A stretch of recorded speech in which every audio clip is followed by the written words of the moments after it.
détenir les clés de la solution. Bien au contraire, on a besoin d'une vision globale. Tout à l'heure, je m'étais mis à m'informer, à chercher d'amples informations concernant la migration, le flux migratoire de par le monde. Et j'étais sidéré de voir le nombre de migrants de par le monde.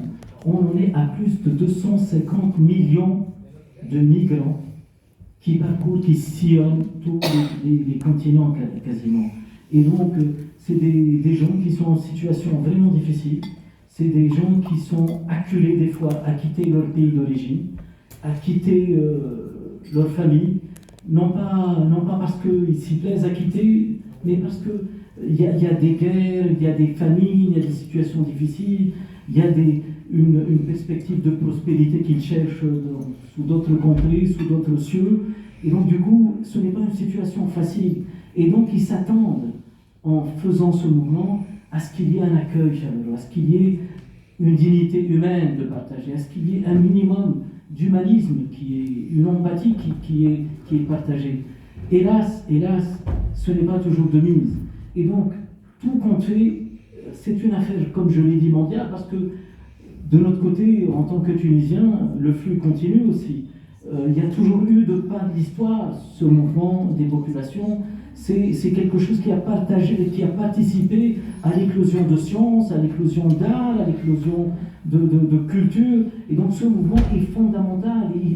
Il fait partie du patrimoine de l'humanité. Donc quand nos chers amis et frères subsahariens sont là, la logique n'est pas qu'ils s'accaparent, entre guillemets, les biens de la Tunisie. Non, ce n'est pas du tout ça. Mais c'est une contribution humaine. C'est un échange, c'est un partage.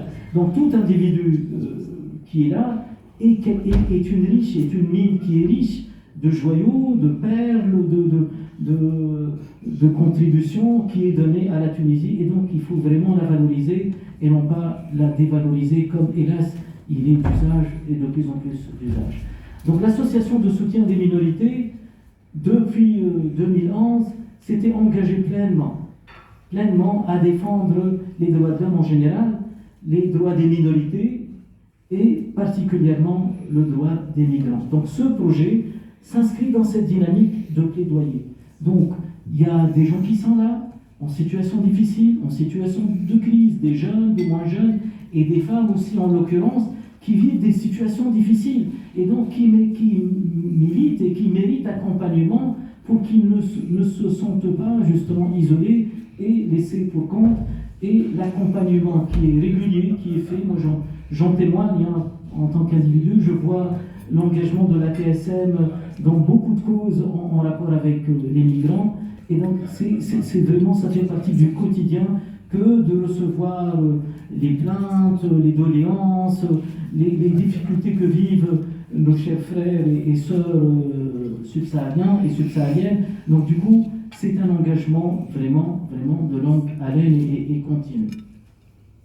Donc ce travail qui a été fait est un travail, comme ça a été dit, de plaidoyer, et c'est un travail vraiment de proximité. Il fallait qu'il y ait connaissance de cette réalité. On ne pouvait pas prétendre à ramener des solutions sans qu'il y ait une participation universelle. Et là, c'est un concept aussi qui tient à cœur à l'association de soutien, l'association tunisienne de soutien des minorités, cette participation. Il ne s'agit pas de décider pour le compte de qui que ce soit, et notamment des migrants, mais il s'agit de les impliquer dans la prise de décision, et il fallait qu'il y ait ces focus groups, des réunions, des échanges, des ateliers, où étaient invités et ces associations représentantes des migrants, et à la fois l'administration tunisienne qui devait être présente, parce que sans cette complicité, sans ce travail de mèche, de pair, il était difficile de réaliser quoi que ce soit, et donc il fallait se mettre à l'écoute, écouter les difficultés que vivent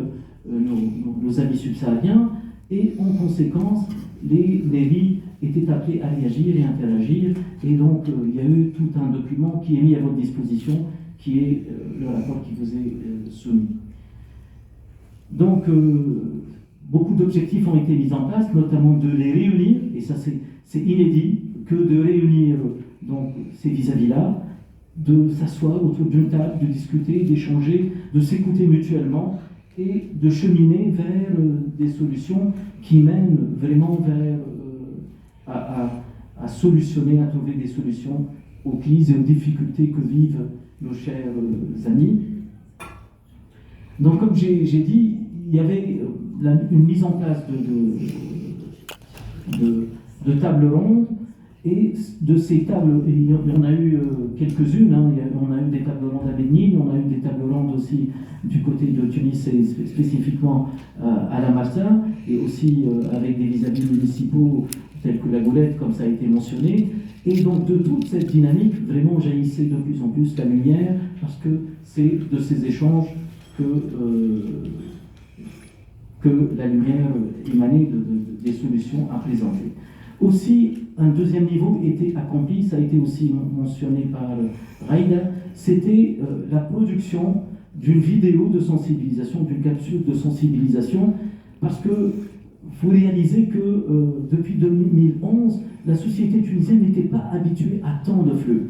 Et donc, d'un côté, il fallait qu'il y ait un moment pédagogique, il fallait initier la population à vraiment à s'ouvrir, à ne pas rester enfermée sur elle-même, mais plutôt à vraiment réaliser que c'est la réalité de l'humanité, que ce mouvement de la population puisse se faire. C'est un mouvement global, comme je l'ai exprimé au début, donc c'est un mouvement mondial auquel il fallait s'initier, auquel il fallait sensibiliser, et donc cette vidéo et cette capsule avaient un rôle vraiment pédagogique. Donc sans plus tarder, je vais inviter nos chers participants à prendre leur place de choix, s'il vous plaît. Donc, nos amis... Madame Elhem. Madame Elhem, oui, tout à fait. Madame Elhem, s'il vous plaît.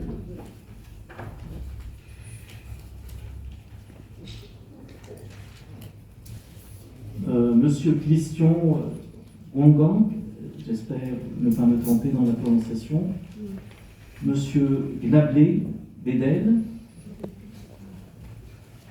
Monsieur Herman Naounou. Donc, on va vous accorder quelques minutes de présentation de cette participation, de cette contribution. Est-ce que j'ai oublié quelqu'un? C'est bon.